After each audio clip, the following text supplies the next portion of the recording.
देखिए, मैं हूँ नई दिल्ली के जंतर मंतर पर। मैं आपको दिखा दूँ, तमाम प्रोफेसर्स जो हैं नई दिल्ली की सड़कों पर उतरे हुए हैं और अपनी मांगों को लेकर के लगातार इनका धरना जारी है। केंद्र से जो प्रोजेक्ट जारी किया गया था 3 साल का, 3 साल का प्रोजेक्ट जारी किया गया था कि इन्हें 3 साल तक जो है ये लोग स्टूडेंट्स को जो है शिक्षा दे पाएंगे और उसके बाद इनका प्रोजेक्ट जब ख़त्म हो गया तो इनसे कहा गया कि आपकी ज़रूरत नहीं है। लेकिन ये लोग प्रोफेसर, जो मैं आपको बता दूं, IIT और NIT से इन्होंने शिक्षा ग्रहण की है, अपनी पढ़ाई की है और अपनी जो भी डिग्रियां हैं वहां से हासिल की हैं।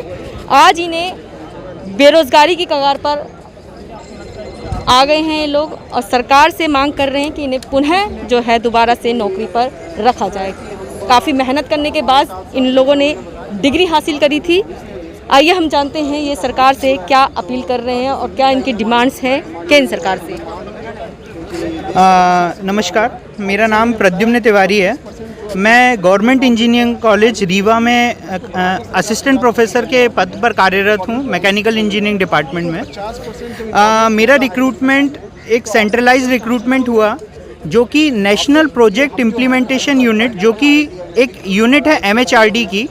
2018 में ये रिक्रूटमेंट हुआ under the project scheme TEQIP, technical education quality improvement programme. इस प्रोजेक्ट के तहत 3 साल के लिए भारत के 13 स्टेट्स में जो चिन्हित महाविद्यालय हैं, गवर्नमेंट इंजीनियरिंग महाविद्यालय, उनमें हम 1554 फैकल्टीज़ का रिक्रूटमेंट हुआ। और ये 3 साल के प्रोजेक्ट का जो MOU साइन हुआ सेंट्रल गवर्नमेंट और स्टेट गवर्नमेंट के बीच, उस MOU में ये साफ साफ कहा गया था कि after the completion of the project the well performing faculties will be retained post project, और उनको रिटेन किया जाएगा या फिर उनको एक नए प्रोजेक्ट, जैसे कि अभी जो नेशनल एजुकेशन पॉलिसी है उसमें एक मेराइट प्रोजेक्ट आने वाला है, उसमें रिटेन किया जाएगा। लेकिन अभी राइट नाउ 31 मार्च 2021 में हमारे प्रोजेक्ट की डेडलाइन है। हमसे अभी कॉलेज में हमारे रिस्पेक्टिव कॉलेजेस के डायरेक्टर ने हमसे नो ड्यूज फॉर्म साइन कराना चालू कर दिया है। इस स्थिति में हम हमारे मंत्री जी श्री पोखरियाल जी से ये रिक्वेस्ट करने आए हैं कि कृपया हमारी बात सुनी जाए। हम वेल परफॉर्मिंग फैकल्टीज़ हैं, हमने उन सारे महाविद्यालयों में दिन रात एक करके अपनी सेवाएं दी हैं। सारे बच्चों के जो भी हमें टास्क दिए गए थे उन्हें 110% पूरी तरीके से कंप्लीट किए हैं। तो हमारी रिक्वेस्ट ये है कि हमारी मांगें सुनी जाएं और जो MOU में आपने हमसे वादा किया था वो पूरा किया जाए। आप क्या कहना चाहेंगे? नेशनल लेवल के एग्ज़ाम गेट हम लोग सभी वही क्वालिफाइड करके आए हैं और देश के प्रतिष्ठित संस्थान जैसे NIT और IIT, देश के प्रतिष्ठित संस्थान जैसे NIT और IIT से हम लोगों ने PhD किया है, MTech किया है। हम लोग इसके पहले बहुत अच्छी MNCs या फिर अच्छी कंपनीज़ में ऑलरेडी जॉब पर थे, बट हम लोग वो सब छोड़ के आए हैं। अब 3 साल बाद हमारी ये स्थिति है कि हम वहाँ भी नहीं जा सकते और मतलब जो गवर्नमेंट है वो इसको प्रोजेक्ट को इसको आगे एक्सटेंड करना चाहिए या फिर हमें रेगुलराइज करना चाहिए।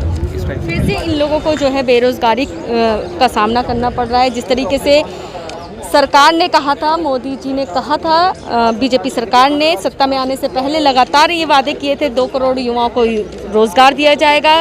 रोज़गार देने की बात तो कही जाती है, प्रोजेक्ट बनाए जाते हैं, युवाओं को रोज़गार भी दिया जाता है, लेकिन कुछ सालों बाद यानी कि 2-3 सालों के अंदर उनके अगर प्रोजेक्ट पूरे हो जाते हैं तो फिर से इन्हें बेरोज़गारी का सामना करना पड़ता है और नज़र आ रहा है।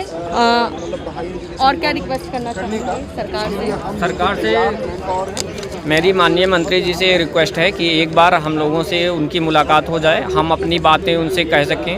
हमारे असल में 2017 में जो हमारा रिक्रूटमेंट हुआ है उसमें हमें पिछड़े क्षेत्रों में काम करने के लिए कहा गया है। ज़्यादातर लोग IIT, NIT और IISc बंगलौर या बड़ी जगहों के पढ़े हुए हैं। जैसे मैं खुद बनारस हिंदू यूनिवर्सिटी से PhD हूँ, पोस्ट डॉक में कर रहा था, तभी मुझे फॉरेन से भी पोस्ट डॉक करने का ऑप्शन था।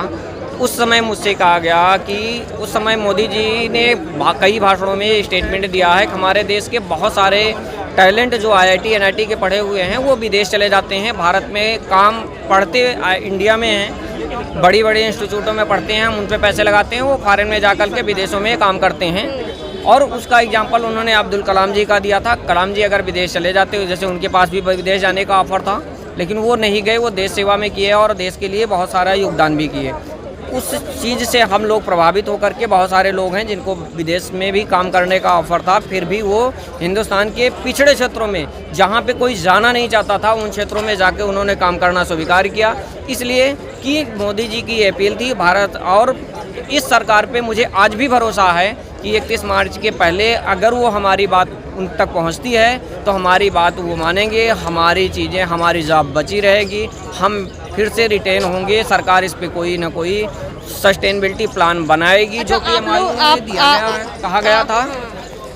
आप लोगों की जगह अब किसी और को रखा जा रहा है? जैसे नहीं, हमारी जगह पे किसी को रखा नहीं जा रहा है। दिक्कत ये आ रही है कि जैसे सिस्टम में जो पहले जैसे मैं बुंदेलखंड में गया, बहुत सारे लोग अंडमान निकोबार में इम्प्लीमेंट, उनको जॉब मिली, कुछ लोग बिहार में गए, असम में, छत्तीसगढ़ में, जो देश के पिछड़े क्षेत्रों में जहाँ कोई जॉब नहीं करना चाहता था, कोई IIT, NIT और IISc बंगलोर का पढ़ा हुआ स्टूडेंट वहाँ जॉब करने नहीं जाना चाहता था। मोदी जी की इस स्टेटमेंट के बाद जब ये सरकार का स्टेटमेंट आया कि हमारे देश का टैलेंट विदेश चला जाता है, उस चीज़ से लोग प्रभावित होकर के देश में पिछड़े क्षेत्रों में काम करना स्वीकार किए कुछ लोग। और उस समय उन्होंने, जब हम कॉलेज गए, अपने कॉलेज, वहाँ देखा 10 साल से लैब बनी है, उस लैब को आज तक किसी ने खोला ही नहीं है। फिर हमने उस लैब को सेटअप किया, लैब को साफ़ किया, लैब मेंटेन की। सरकार ने हमें प्रोजेक्ट दिया लैब मेंटेन करने के लिए। सरकार से मैंने अगर कहा 2 करोड़ रुपए चाहिए तो सरकार ने 2 करोड़ रुपए दिए लैब मेंटेन करने के लिए। हमने 3 सालों में लैब मेंटेन की। पहले 6 महीनों में बहुत मेहनत करके बच्चों को बुलाया, बच्चे क्लास में आने लगे। फिर जब उन बच्चों को पता चला कि IIT, NIT के पढ़े हुए बेस्ट फैकल्टी हैं, किसी की जैसे मेरी ऑल इंडिया रैंक 91 है, किसी की 10 थी, किसी की 20 थी, जब उनको पता चला कि ऑल इंडिया 10, 20, 50 और 100 रैंक के अंदर का स्टूडेंट हमें पढ़ाने आ रहा है, तो वो मोटिवेट हुए, क्लास में आए, हमने उनको पढ़ाया। रात को 8 से 10 भी क्लास लगाई, उसमें भी बच्चे आए पढ़ने।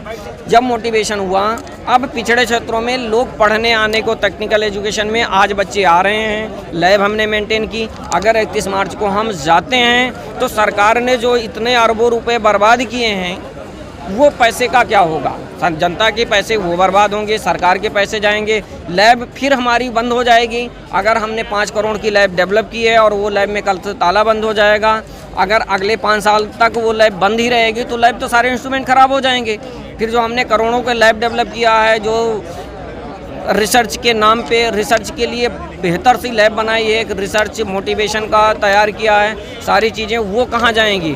और हमारी लोग जो आए हैं यहाँ पर कहाँ से आए हैं? सभी राज्यों से आए हैं? हमारे यहाँ पे UP, MP, Madhya Pradesh, UP, Rajasthan, Assam, Bharat में 13 राज्य हैं और एक यूनियन टेरिटरी भी है, अंडमान निकोबार। वो लोग वहाँ से भी हैं।